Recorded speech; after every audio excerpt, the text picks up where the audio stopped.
మనం కార్యసిద్ధిలో ఉన్నాం. ఈ రోజున శ్రావణ శుక్రవారం, అందులో పౌర్ణమికి ముందున్నటువంటి శుక్రవారం. దీన్ని వరలక్ష్మి వ్రతము అని అంటారు. ఏ ఇబ్బంది రాకపోతే తప్పకుండా శ్రావణ పౌర్ణమికి ముందు వచ్చేటటువంటి శుక్రవారం నాడు వరలక్ష్మి వ్రతం చేసుకుని తీరాలి. ఇది ఇన్నేళ్ళు అని లేదు, జీవితాంతము ప్రతి స్త్రీ ముత్తైదువు వరలక్ష్మి వ్రతాన్ని చేసుకుని ఆ వరలక్ష్మి మాత యొక్క అనుగ్రహాన్ని పొందాలి అని చెప్పి పెద్దలు చెప్పారు. ఆమె వరలక్ష్మి, వరములు ప్రసాదించేటటువంటిది. పూర్వము విదర్భ దేశంలో కుండిన నగరంలో చారుమతి అని చెప్పి ఒక ఉత్తమురాలు ఉండేది. ఆమె చాలా పతివ్రతా శిరోమణి.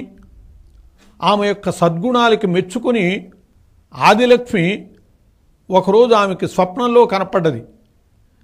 కనపడి ఆమె చెప్పింది, అమ్మా నువ్వు వరలక్ష్మి వ్రతము చేసుకో, శ్రావణ పౌర్ణమికి ముందు వచ్చేటటువంటి శుక్రవారం నాడు ఆ వ్రతం చేసుకునేటట్లయితే నీకు సకల సిద్ధులు చేకూరుతాయి అని చెప్పి.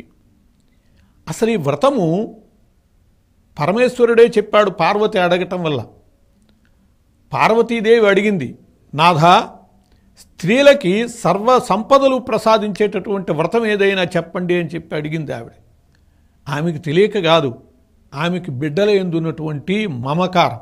మన కోసమని ఆ తల్లి అడుగుతూ ఉంటుంది శివుణ్ణి. అప్పుడు శివుడు చెప్పినదే ఈ వరలక్ష్మి వ్రతము. ఆ వరలక్ష్మి వ్రత విధానాన్ని, ఆయన చెప్పినటువంటి విధానాన్ని ఆచరించమని చెప్పి చారుమతి కలలోకి వచ్చి ఆదిలక్ష్మి చెప్పింది.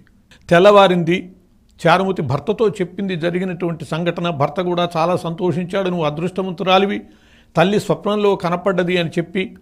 అలాగే ఆమె ఇరుగు పొరుగు స్త్రీలకు కూడా చెప్పింది, ఇలా తల్లి ఆదేశించింది అని చెప్పి. వాళ్ళందరూ కూడా ఎప్పుడు వస్తుంది ఆ శ్రావణ శుక్రవారం వరలక్ష్మి వ్రతం రోజు అని చెప్పి ఎదురు చూసి ఆ రోజున చక్కగా శివుడు చెప్పినటువంటి రీతిగా వరలక్ష్మి అమ్మవారిని పూజ చేశారు.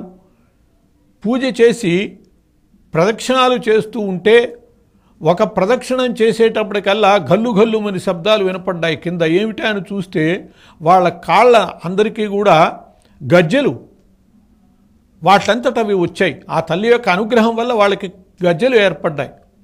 ఇంకొక ప్రదక్షిణం చేసేటప్పటికి బంగారు కంకణాలు, కడియాలు, ఇవి కంకణాలు చేతులకి అమిరాయి.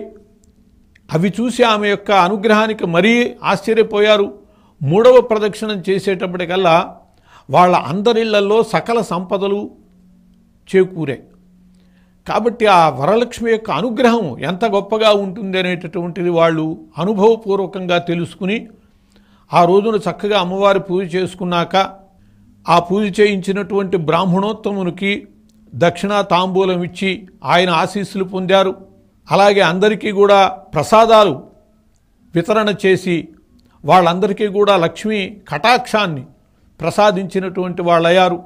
ఇలా చారుమతి కారణంగా తామంతా కూడా సంపదలు పొందాము, ఆ వరలక్ష్మీదేవి యొక్క అనుగ్రహాన్ని పొందాము అనేటటువంటి అభిప్రాయంతో స్త్రీలందరూ కూడా ఈ చారుమతిని గొప్పగా ప్రశంసించారు. అప్పటి నుంచి కూడా ప్రతి సంవత్సరము వరలక్ష్మి వ్రతం చేసుకుని ఆమె యొక్క అనుగ్రహానికి పాత్రులయ్యేటటువంటి పరిస్థితి.